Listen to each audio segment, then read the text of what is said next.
about right-sizing our core, right? And so we've decided that there is a number of core members that we can bring in that allow us to actually focus on teaching and learning. There's lots of challenges.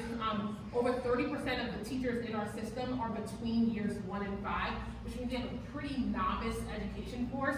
And so one way to look at that is to force the teachers to stay and turn them into veteran teachers, which is really, really challenging to do. Or we can focus our energy and our efforts on figuring out how might we actually make that not a challenge.